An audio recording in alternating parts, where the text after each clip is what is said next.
Ju përshëndes të gjithëve, nisim së bashku programin e drekës, këto janë titujt kryesor të këtij edicioni informativ.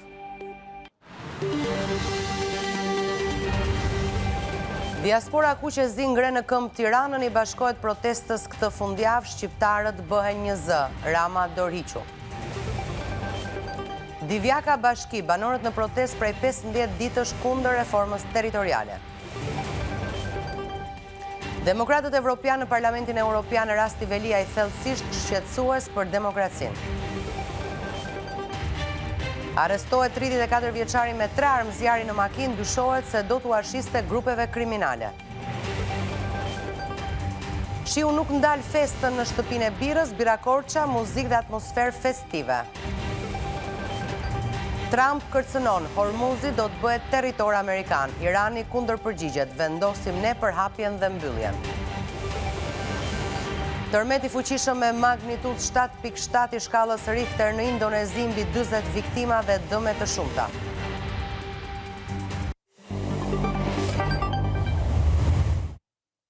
Mira qytetarë me styre të ardhur edhe nga diaspora protestuan mbrëmë në ditën e 76. Të rinj të larguar nga Shqipëria thanë se duan ndryshim real për vendin e tyre. Prej më shumë se 2 muajsh, diaspora shqiptare ka qenë e pranishme në shumë protesta të tjera, ndërkohë që janë zhvilluar manifestime kundër qeverisë edhe në qytete të ndryshme të botës. Diaspora do të jetë e pranishme edhe në protestën e sotme dhe të së dielës.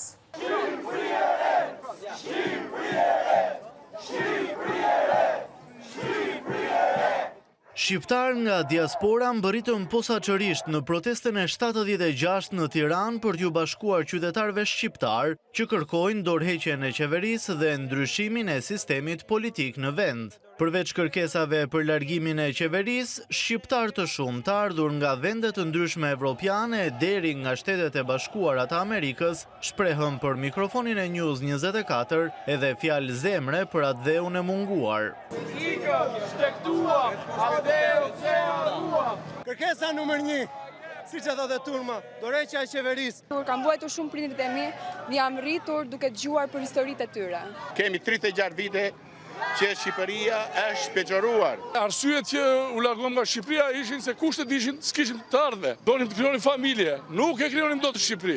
Konditat e jetesës të denj nuk plotësohen më për askënd, edhe në fakt po ndjejmë që ka një projekt antikombëtar shqiptar. Po bëjmë arshimin me diasporën, sepse njerëzit e zemrës kanë ardhur.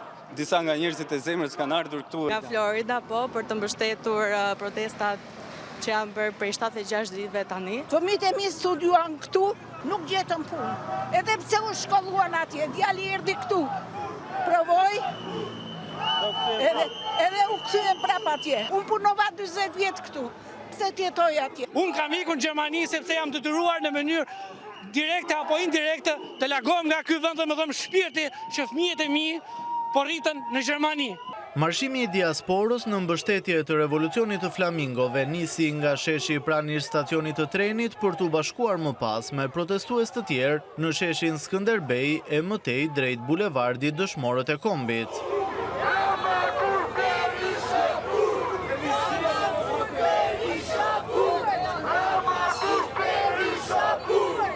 Nga foltorja improvizuar përpara kryeministrisë, një emigrant nga Italia komentoi deklaratat e kryeministrit Edi Rama për kontratën me votuesit, duke theksuar se kur ajo nuk zbatohet nga njëra palë, kontrata prishet automatikisht.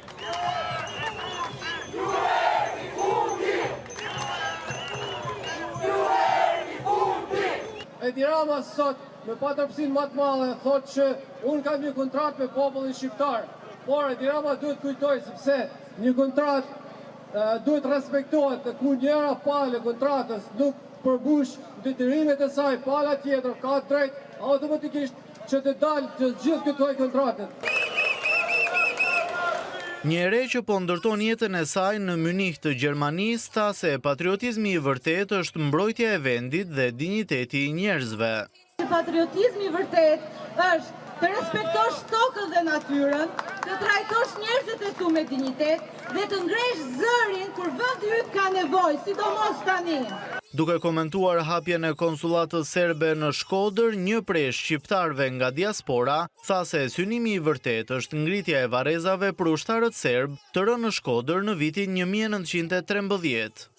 Të jepet konsulat në Shkodër është e qëllimshme për të arritur aty për të bërë varret e ushtarëve serb që kanë rënë në pushtime sipër të Shkodrës në vitin 1913.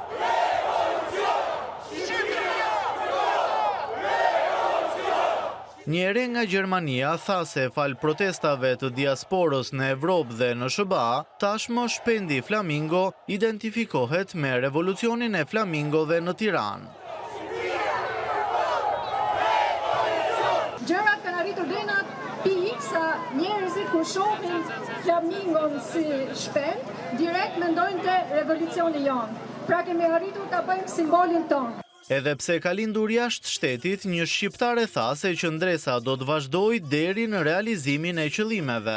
Këtu këtësh, ka burra e ka burresha, që derisa pluk pushken zemër ku na rret për Shqipërinë, ne do t'jemi këtu! Një tjetër i ri që jeton jashtë vendit kërkoi nga shqiptarët që të bashkohen në shesh. Ftoja gjithë shqiptarët, kudo që janë që t'i bashkohen protestës, dhe ta mbështesin kundër gjithë padrejtësive që janë bërë gjatë gjithë kohës.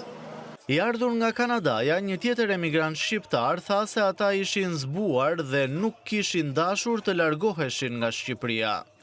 Të gjithë neve na zbuan, ne nuk ikëm sepse deshën t'iknim. Ikën sepse na pamundsuan Shqipërinë tonë. Na larguan që këtu sepse nuk na duan ne. Gazetari News 24 Osman Stafa tha se 76 ditë protest nuk janë thjesht numra, por historia më e bukur që ka parë Shqipëria në historinë e saj. Duke i konsideruar protestuesit misionar, Stafa tha se shtatori premton shumë për të ardhmen e vendit. Sepse shtatori premton shumë. Shtatori është besa e shqiptarëve për Shqipëri, qytetar ngrihu për Shqipërinë. Jo për partin lore këtë herë, besoj Shqipëris, flamurit dhe këti sheshi.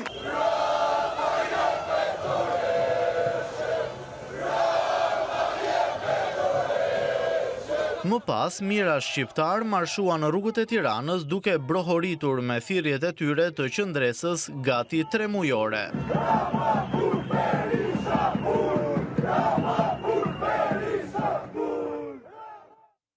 Banorët e Bashkisë të Divjakës kanë protestuar për të 15 ditë radhazi kundër reformës territoriale. Ata ngritën shqetësimin për mungesën e këshilltarëve bashkiak në mbledhjen e jashtëzakonshme të zhvilluar paraditën e së premtes, ndërsa gjatë marshimit në rrugët e qytetit kanë vijuar me thirrjet Divjaka Bashki. Protesta e banorëve të Bashkisë Divjak kundër reformës territoriale ka hyrë në ditën e 15. Protestuesit kanë ngritur si shqetësim kryesor mungesën e këshilltarëve bashkiak në mbledhjen e jashtëzakonshme të Këshillit Bashkiak të zhvilluar paraditën e së premtes. Sipas protestuesve, këshilltarët janë zgjedhur me votën e qytetarëve dhe për këtë arsye duhet të jenë pranë tyre dhe të përfaqësojnë interesat e komunitetit. Është vërë re një mungesë e këshilltarëve. Ato do të ishin të gjithë aty, sepse ka qenë 12 jashtëzakonshme të dy rastet, edhe mungesa vazhdon. Nuk e di si duket tek bashkia jonë ka rënë ndonjë kështu një tip Covidi, nuk e di që i le jashtë disa persona. Harrojnë që kanë një detyrë ligjore dhe një detyrë akoma të madhe që është morale ndaj këtij populli. Gjatë tubimit, protestuesit kanë ironizuar propagandën e mazhorancës për arritjet e qeverisë, duke kujtuar se qytetarët përballen çdo ditë më shumë me varfërinë dhe vështirësitë ekonomike. Në 2014, kur është bërë reforma më e parë e decentralizimit, më kujtohet shumë qartë dhe pastër që kryeministri i vendit është pyetur tekstualisht për Divjakën dhe është thënë pse Divjaka qëndroi bashki dhe përgjigjja e tij ka qenë Divjaka qëndron bashki sepse ka një potencial të lartë ekonomik, bujqësor, turistik e shumë burime tjera. Dua t'i drejtoj një pyetje, a qëndron më kjo sepse vitet kanë hecur, kanë evoluar? Mendoj që nga statistikat ekonomia është rritur. Faleminderit Partisë Socialiste. Faleminderit për çmimet që rriten dhe fjalimet që na bindin se kjo që nga rritja ekonomike. Faleminderit për taksat, ndërsa çdo vit shpjegoni se shteti po bëhet më eficient. Faleminderit për burokracinë, radhët, sportelet, sepse na duhet të kemi edhe aktivitet pak fizik gjatë ditës. Faleminderit për premtimet elektorale, disa janë të vjetra, sa kanë filluar të kenë vlerë historike. Faleminderit që na dërgoni çdo ditë në televizor se sa mirë po ecën Shqipëria. Vetëm i pyetje e vogël, pse kur dalim nga televizori dhe hymë në jetën reale, Shqipëria duket krejt ndryshe. Protesta e 15 e banorëve të Divjakës është mbyllur me një marshim në rrugët e qytetit, ku protestuesit kanë përsëritur thirrjet Divjaka Bashki, ndërsa kanë bërë apel për pjesëmarrje më të madhe të qytetarëve në protestën e radhës. Kryeministri Edi Rama mori pjesë në festën e fshatit Vajz në Selenis, ku thumboi kryebashkiakun Ertil Bellaj, duke falenderuar për dhënien e informacionit që kishte çuar ujin e kripur të detit në malet e Labëris. Pavarësisht qëndrimit të tij të mëparshëm kundër shkrirjes së Bashkisë Selenis, Bellaj u shpreh rezervuar ndaj asaj që ka deklaruar më herët. Ai përmendi historinë e Labëris dhe nevojën për ta trashëguar atë. Kryeministri Edi Rama thumboi kryebashkiakun e Selenicës Ertil Bellaj, i cili ka kundërshtuar hapur propozimin e mazhorancës socialiste për shkrirjen e bashkisë që drejton. Gjatë fjalës së tij në edicionin e 4 të Vajza Fest, Rama tha me ironi se kryebashkiaku ka çuar ujin e kripur të detit në malet e Labëris.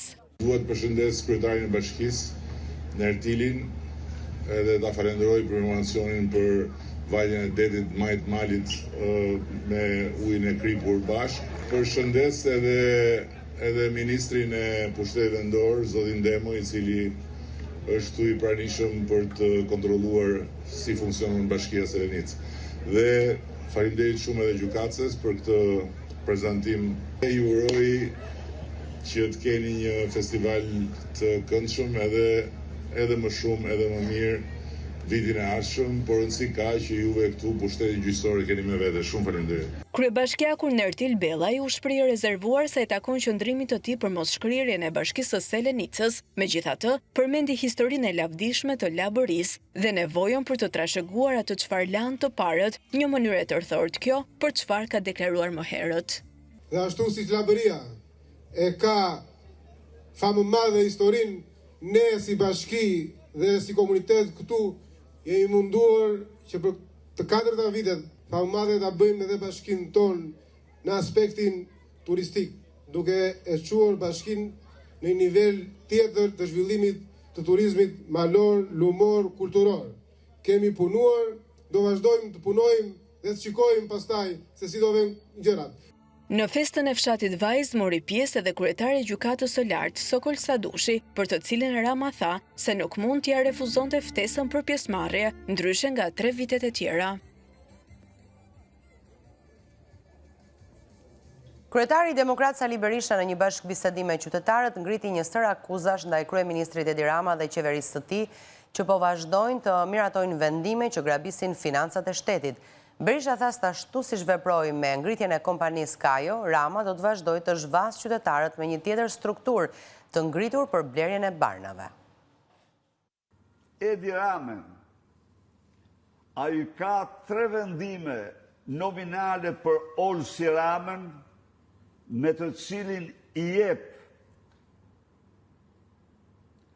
38.000 metër katror tokë të privatëve tek Rapi i Treshit. Thjeshtra e tij, dora e saj është kush e di sa e sa, tendra si që është për shembull Porto Romano e të tjerë.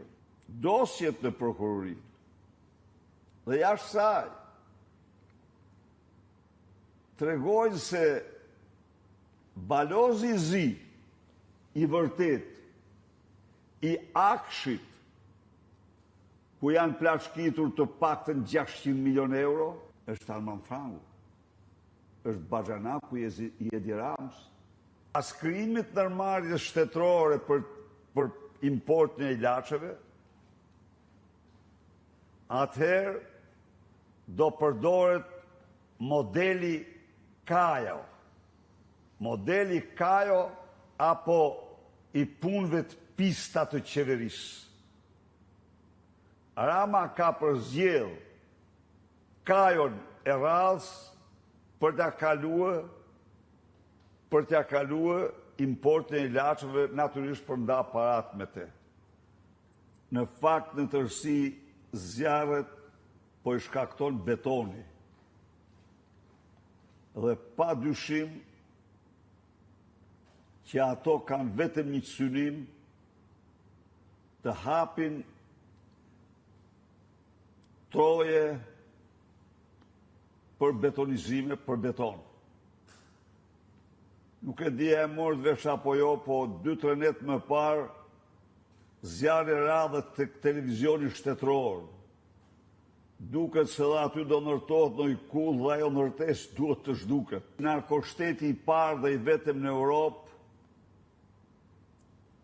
raporti drog, beton, beton, drog,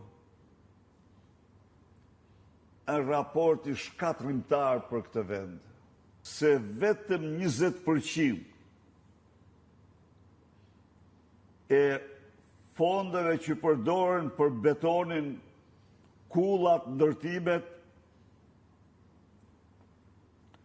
vijnë nga bankat.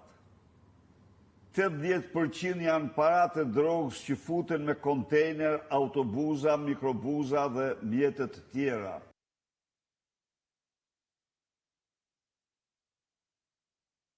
Grupi politik i demokratëve evropian në Parlamentin Evropian ka reaguar për çështjen e kryebashkiakut Erion Veliaj duke konsideruar rastin thellësisht shqetësues për demokracinë shqiptare.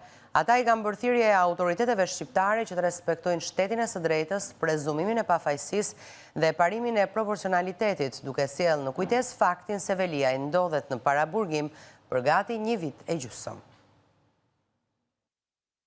Grupi politik i demokratëve europian në Parlamentin Evropian ka reaguar për çështjen e kryebashkiakut Erion Veliaj, duke konsideruar rastin thellësisht shqetësues për demokracinë shqiptare.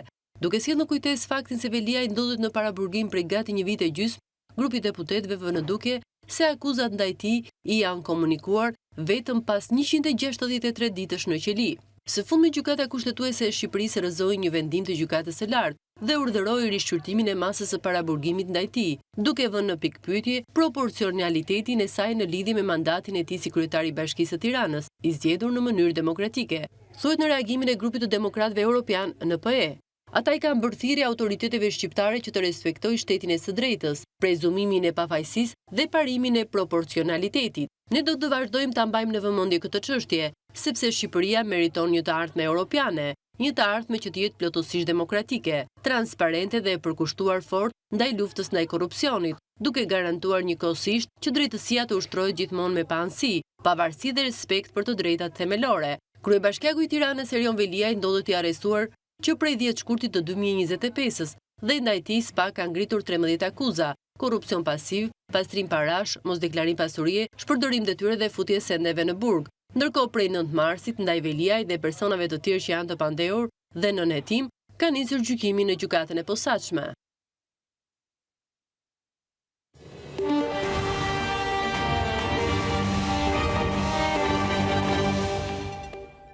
Festa e birës në Korçë vjoi mbrëm për të tretën natë me radhë, ku në polin e eventeve në Drenov, turistë të huaj dhe vizitorë të shumtë shijuan atmosferën e krijuar nga muzika live, shoqëruar me shijen fantastike të birës Korça, që për ta mbetet më e mira. Po ashtu pjesë e festimeve është edhe bira Tirana e pranishme me stendat e saj në polin e eventeve.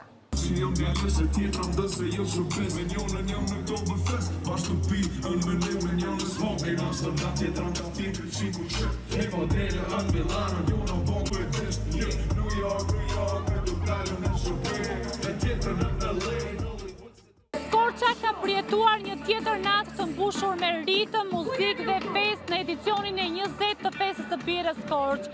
Poli eventeve në Drenov u pushtua nga mira qytetarë dhe vizitorë, të cilët u bashkuan atmosferës festive dhe shijuan ato deri në orët e vona të natës me këngëtarët më të njohur të skenës shqiptare, si Aurela Gaçe, Ledri Bula dhe David Xharahu. Në qendër të kësaj feste, si në çdo edicion, është bira Korça, themeluese e festës së birës dhe një prej simboleve që prej 2 dekadash lidhet ngushtë me këtë event. Bira Korça Bjonde, bira Korça e zezë dhe Kolpaj Korça shoqëruan vizitorët për gjatë natës, duke qenë pjesë e pandare e atmosferës.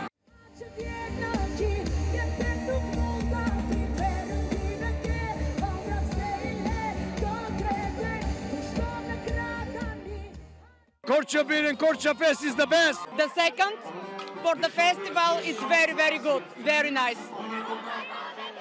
Lovely. Unë jam kolonjar, jam lindur rritur në Kolonjë dhe jetoj në Francë, tradicionale të Korçës. Juroj shumë suksese. Bira Korça ishte e pranishme në çdo cep të festës, duke shoqëruar këtë natë jo vetëm me produktin e saj, por edhe me historinë dhe traditën që e kanë për pjesë të pandashme të identitetit të Korçës.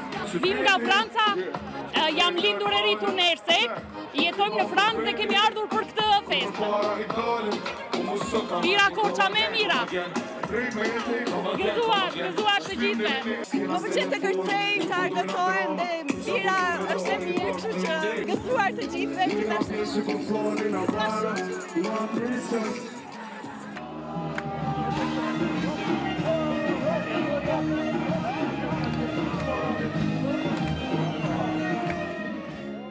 Pjesë e atmosferës së kësaj nate ishte dhe Bira Tirana, e pranishme me scenat e saj në polin e eventeve. Edhe këtë vit, ajo u bë pjesë e festës duke sjellë alternativat e saj për vizitorët që morën pjesë në këtë event. Po kalëm shumë mirë, një mbrëmje festive shumë e bukur, po kënaqem me gjithë, me Birën Tirana aq më mirë.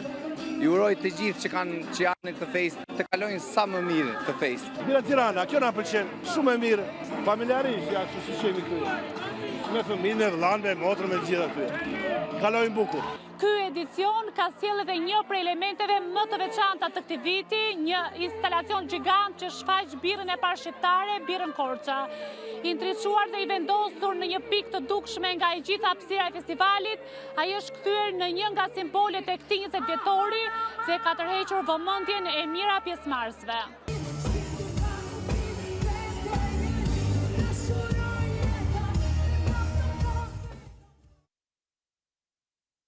Shtëpia e Birës Korça u shndërrua sërish në destinacionin e preferuar të qytetarëve që zgjodhen të shijojnë shijen tradicionale të birës së parë shqiptare me gjithë shiun që ra mbrëm në Korçë. Gatimet e traditës korçare dhe muzika live elektrizuan të pranishmit, të cilët nuk i ndalën festimet deri në orët e vona të natës.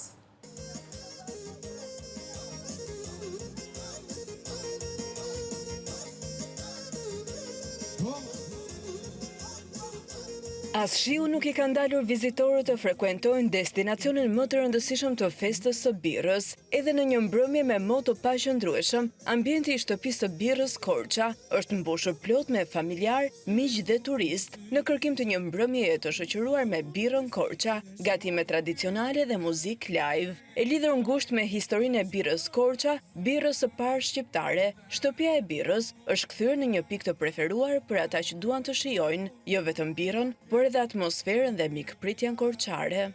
Korça është perla e Shqipërisë. Shikoj ambientin. Plot, krajsi, ushqim special, këndes me fshati, pan me gërbudha dhe njerëz të mrekullueshëm. Si Korça nuk ka. E para Shqipëri. Tash Korça, Birën Korça ka. Është e para birë në Shqipëri apo jo? Është birra tonë.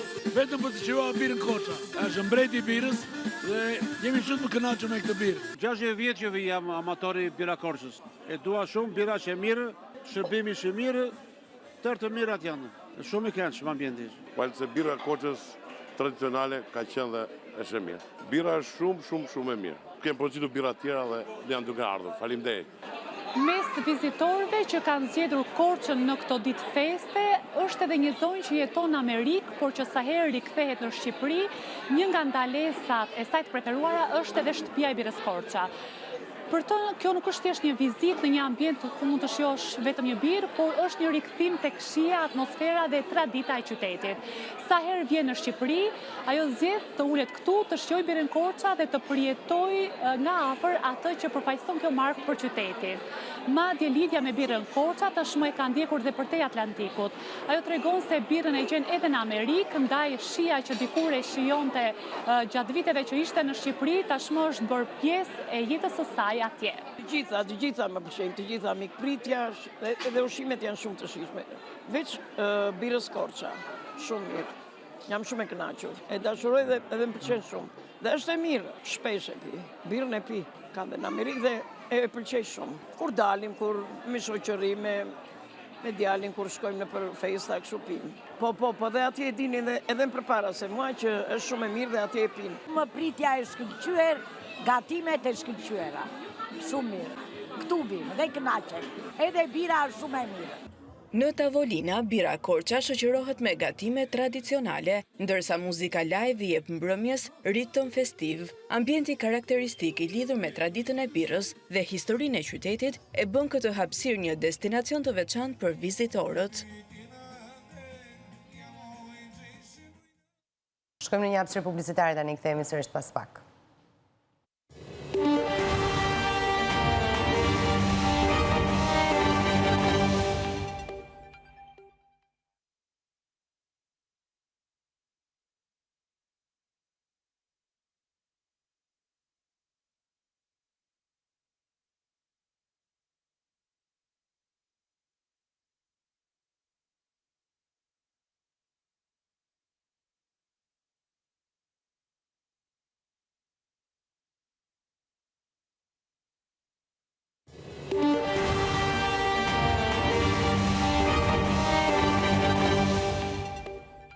Një 34 vjeçar nga Kuksi u arrestua në Maminas të Durrësit pasi u gjetën në makinë 3 armë zjarri që dyshohet se do t'u ashiste grupeve kriminale. Sipas policisë, armët dyshohet se ishin trafikuar nga Kosova, ndërsa në pranga përfundoi edhe një 39 vjeçare që ishte pasagjere në mjetin e Muhedin Bajraktarit për mos kallëzim krimi. 2 persona u arrestuan në Maminas të Durrësit të akuzuar për trafik armësh. Policia e Durrësit bën të ditur se në pranga përfundoi 34 vjeçari nga Kuksi, Muhedin Bajraktari, pasi gjatë kontrollit në automjetin me të cilin po lëvizte, u gjetën 3 armë zjarri pistoleta dhe 34 fishek që dyshohet se janë trafikuar nga Kosova. Në pranga përfundoi edhe një 39 vjeçare nga Prizreni që udhëtonte me të, e cila akuzohet për veprën penale mos kallëzimi krimit. Policia dyshon se Muhedin Bajraktari do t'u ashiste armët e zjarrit grupeve kriminale në Durrës, ndaj 39 vjeçarit do të përballet me drejtësinë për veprat penale, trafikimi i armëve dhe i municionit dhe prodhimi, mbajtja, blerja apo shitja pa leje e armëve të ftohta. Hetimi vijon për të identifikuar dhe nxjerr përpara përgjegjësisë penale persona të tjerë që mund të jenë përfshirë në këtë rast. 35 vatra zjarri janë raportuar në 24 orët e fundit në vend, ndërsa 8 prej tyre vijojnë të jenë aktive.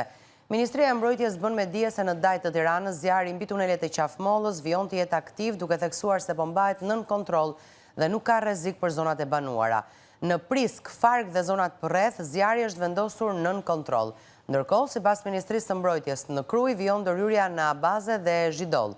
Ndërhyrjet vijojnë edhe në Qaf Helmës, Bulqiz, Selisht, si dhe në disa vatra në Lezhë, Elbasan dhe Shkodër. Situata paraqitet e përmirësuar në Përmet, Tropoj, Qukës dhe Paulesh, ku zjarret janë shuar plotësisht.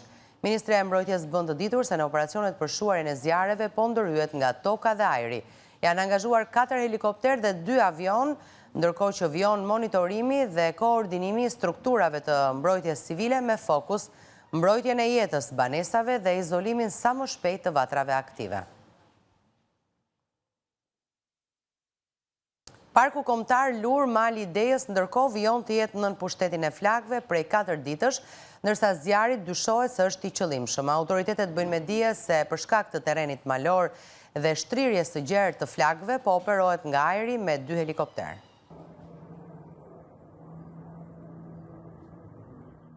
Prej 4 ditësh vazhdon lufta me zjarrin në Parkun Kombëtar të Lurës së Bashkia Dibër. Zjarri ka marrë për masa të mëdha ndikuar nga era e fortë dhe dënësia e madhe e bimësisë në këtë pyll me pisha, ndërsa bëhet me dije se fillimisht kanë qenë 6 vatra aktive, duke i dhënë flakëve shtrirje në një sipërfaqe të gjerë. Drejtori i mbrojtjes nga zjarri dhe shpëtimit në Dibër, Latif Alku, thot se efektivët zjarfikës po punojnë për krijimin e një perimetri për izolimin e flakëve që të mos ju afrohen zonave të banuara, duke ju bërë thirrje qytetarëve të tregojnë kujdes dhe të mos ndezin zjarre. Puna jonë gjatë këtij 4 ditori është përqendruar për të shpëtuar banesat që të mos rrezikojnë banesat nga flakët. Aktualisht janë 2 vatra të shkëputura. Vatra fillestare zjarri ditën e parë ka pas 6 të dhëna të qëllimshme. Gjej momentin dhe rastin të bëj thirrje komunitetit, sidomos komunitetit të Lurës, kujdes me zjarret, mos na e prishin natyrën e bukur që na ka falë Zoti. Edhe një zjarr sado i vogël mund të bëj dëme të mëdha. Në terren për shurjen e zerrit janë rreth 320 forca, punonësit e bashkisë, të zonave të mbrojtura, ushtria dhe policia e shtetit. Për shkak të terrenit të vështirë, po operohet nga ajri me 2 helikopter dhe prej 14 gushtit në Lur ka qëndruar edhe një ambulancë me staf mjekësor për shkak të pranisë së madhe të tymit. Raportohet se një person përfundoi në spital me shenja asfiksie, por fatmirësisht pa rrezik për jetën. Një zjarr masiv ka përfshirë Ulqinin së fundmi, teksa erat e forta penguan përpjekjet për ta shuar atë, ndërsa në Kroaci një person ka humbur jetën dhe 10 të tjerë janë dëmtuar për shkak të flakëve të mëdha.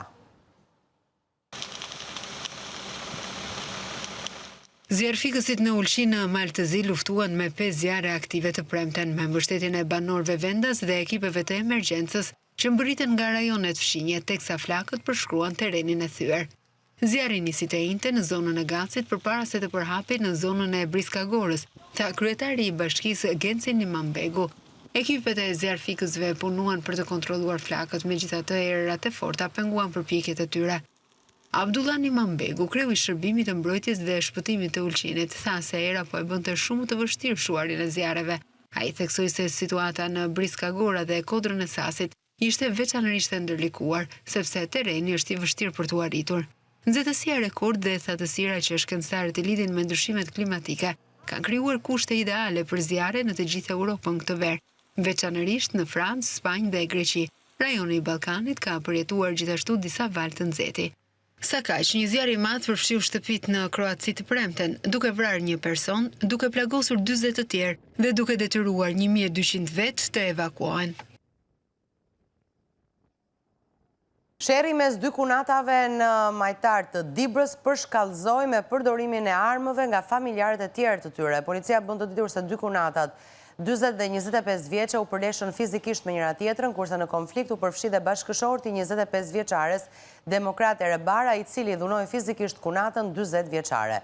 Në sherr u përfshi edhe djali i kësaj të fundit, Fernando Erebara, i cili qëlloi me armëzjarri në ajër për të kanosur xhaxhan e tij që po dhunonte nënën. 19 vjeçari Fernando Erebara u shpall në kërkim nga policia, e cila bën të ditur se vijon punën për kapjen e tij dhe për gjetjen e armës së zjarrit të përdorur gjatë sherrit. Po ashtu u ndalua edhe xhaxha i tij, 34 vjeçari Demokrat Erebara. U proceduan penalisht 2 kunata dhe një i afërm i tyre, pasi dyshohet se ka tentuar të fsheh provat në vend ngjarje.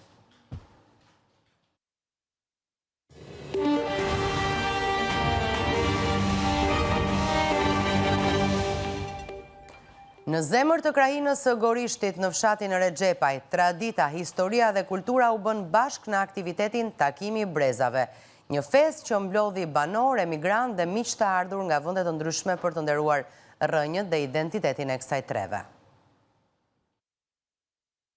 Në zemër të krahinës së Gorishtit në fshatin Rexhepaj, tradita, historia dhe kultura u bën bashk në aktivitetin Takimi i Brezave, një festë që mblodhi banor, emigrant dhe miq të ardhur nga vende të ndryshme për të nderuar rrënjët dhe identitetin e kësaj treve. Mirëmbrëma Gorishti, mirëmbrëma ju që sonte keni ardhur nga larg, nga çdo cep ku jeta ju ka çuar për t'u kthyer edhe një herë aty ku nisën rrënjët tuaja.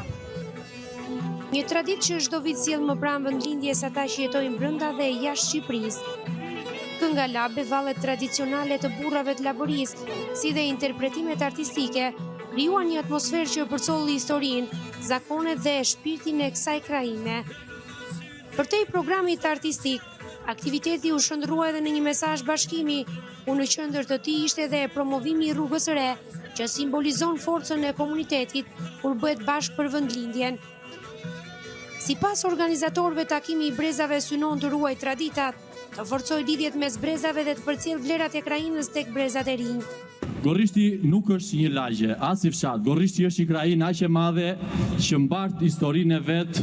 Në Gorisht tradita vazhdon të mbetet ura që lidh të shkuarën me të ardhmen. Ky është vendi im, sepse këtu janë rrënjët e mia dhe sepse besoj se kemi mundësi të bëjmë diçka më të mirë për vendin tonë. Një ditë emocionesh, krenarie dhe bashkimi që dëshmoi edhe një herë se pasuria më e madhe e një komuniteti janë njerëzit dhe trashëgimia e tyre kulturore.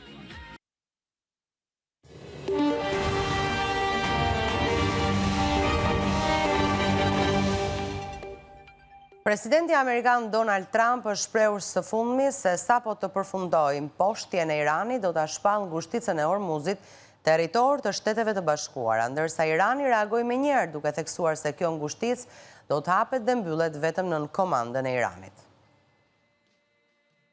Presidenti Amerikan Donald Trump u bëri thirrje të premten amerikanëve të pranojnë çmimet pak më të larta të benzinës si kosto për të parandaluar Iranin nga pajisja me armë bërthamore dhe tha se së shpejti do ta shpallë ngushticën e Hormuzit, territor të SBA-s.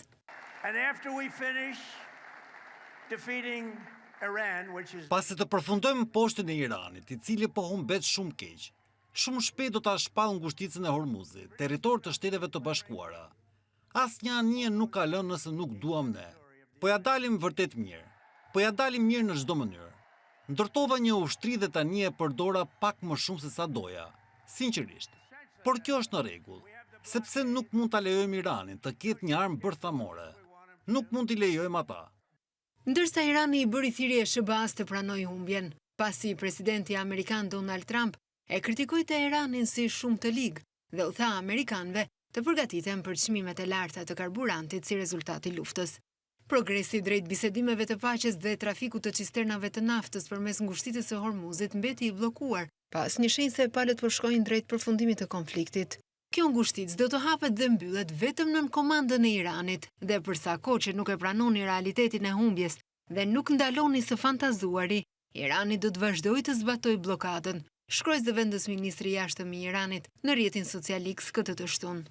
Ministri i jashtëm iranian Abbas Araghchi theksoi se Irani nuk ishte vendosur të rifillonte bisedimet me SBA-n.